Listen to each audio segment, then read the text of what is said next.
was one of Nintendo's more interesting experiments. What started out as a simple tech demo to show how many characters they can have on screen became one of Nintendo's more beloved series. It was also one of Nintendo's last original big IPs until Splatoon in 2015. Since then, Pikmin has spawned about 2 sequels and 2 spin-off series. They even created a bunch of animated shorts based on Pikmin. When I first heard of Pikmin, it was actually from a different game that you may be familiar with, and that game was Luigi's Mansion.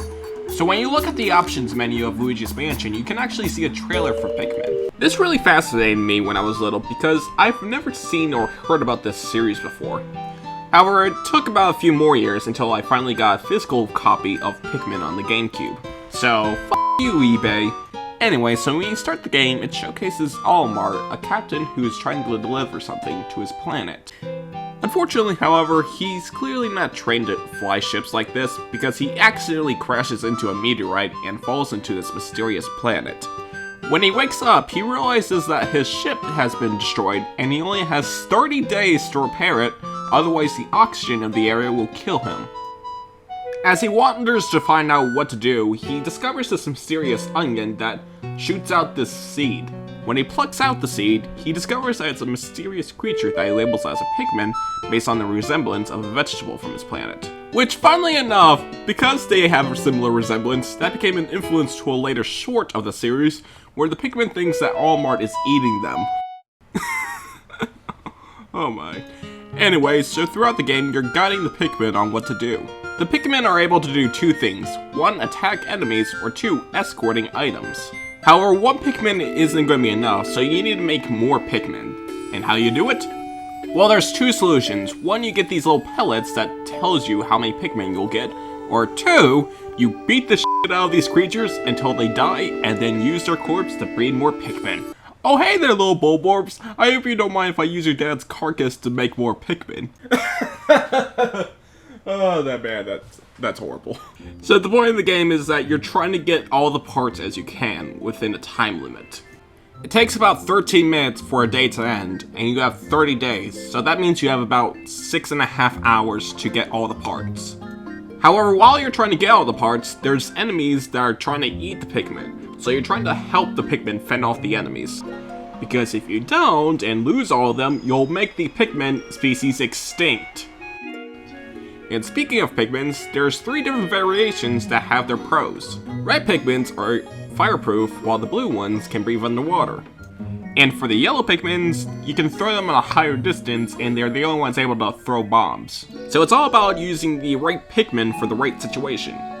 Like for example, in this area, there's fire everywhere, so it's best to use the red Pikmin since they're immune to fire. Oh, and on that note, this is where you get the blue Pikmin, and I was trying to get this rocket piece, but I forgot about the water, and I assumed that was just a simple puddle, so it would be fine, and I accidentally wasted a bunch of Pikmin. Oh god, I was an idiot. There's about 4 sections in this game with 1 final trial. And that's where the parts comes in, because the more parts you can find, the more areas you can travel to. Now for some of the parts, it can get very tricky in figuring out the right solution for it.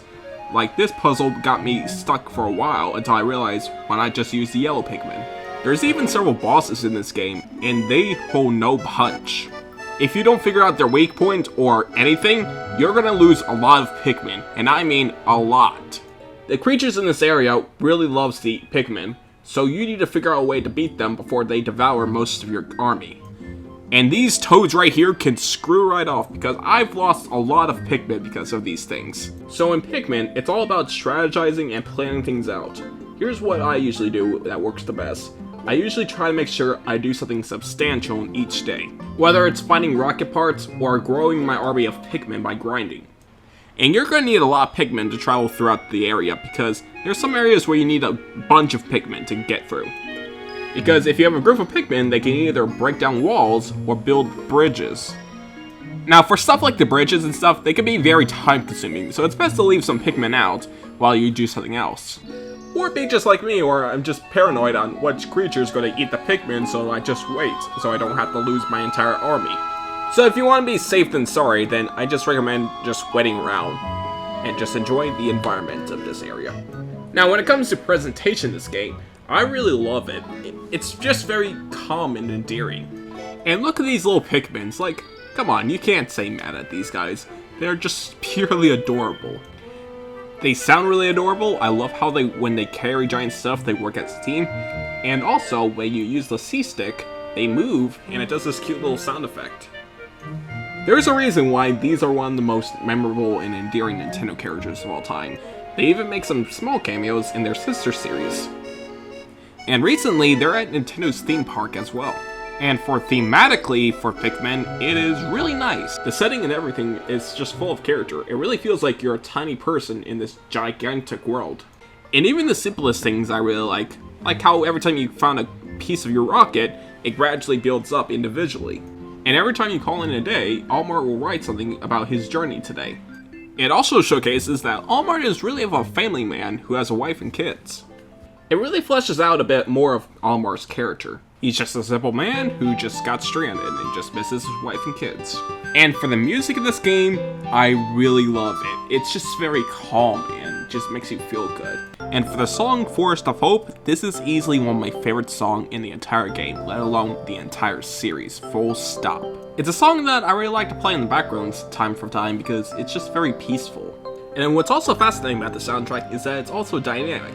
For an example, when you're trying to battle someone in Forest of Hope, they'll add in additional drums to the instruments.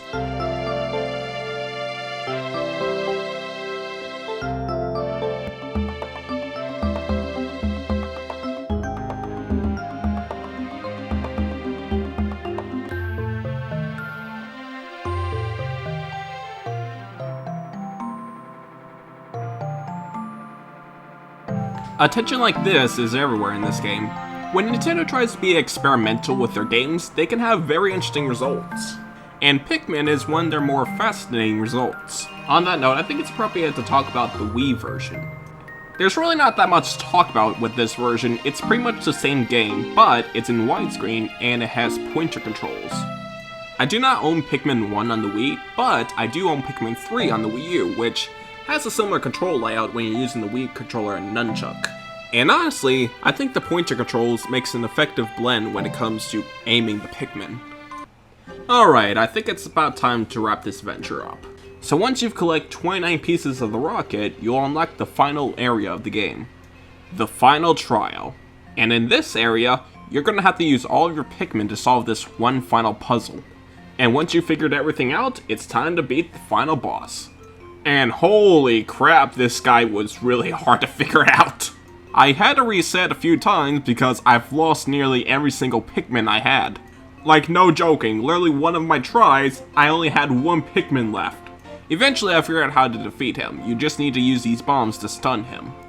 And eventually, after a few tries and tons of Pikmin deaths, honestly this game's kind of morbid the more you think about it, I was able to defeat the final boss.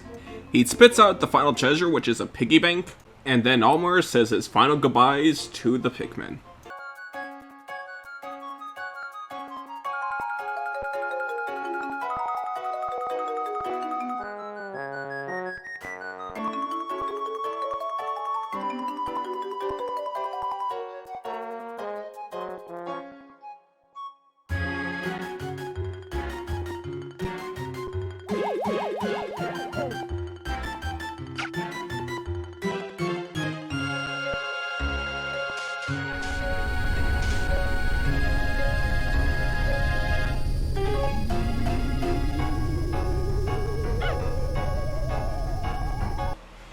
Hey, look at that! The Pikmin are finally able to defend themselves without Allmart.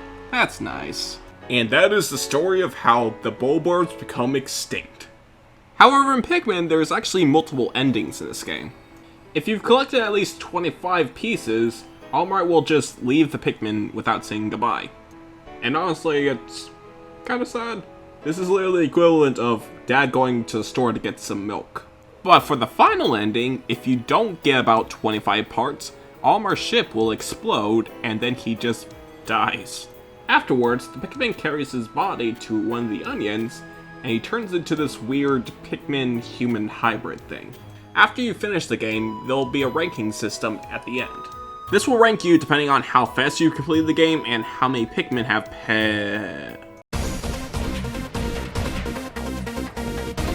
I wasn't that bad, right?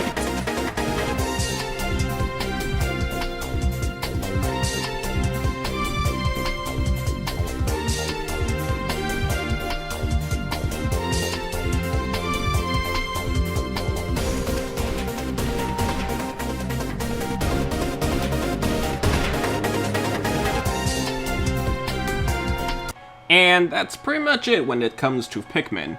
Overall, I thought Pikmin was a really fun game. And when it comes to the future of the series, well, you can try out Pikmin 3 on the Nintendo Switch, but there's also Hey Pikmin, which is, yeah.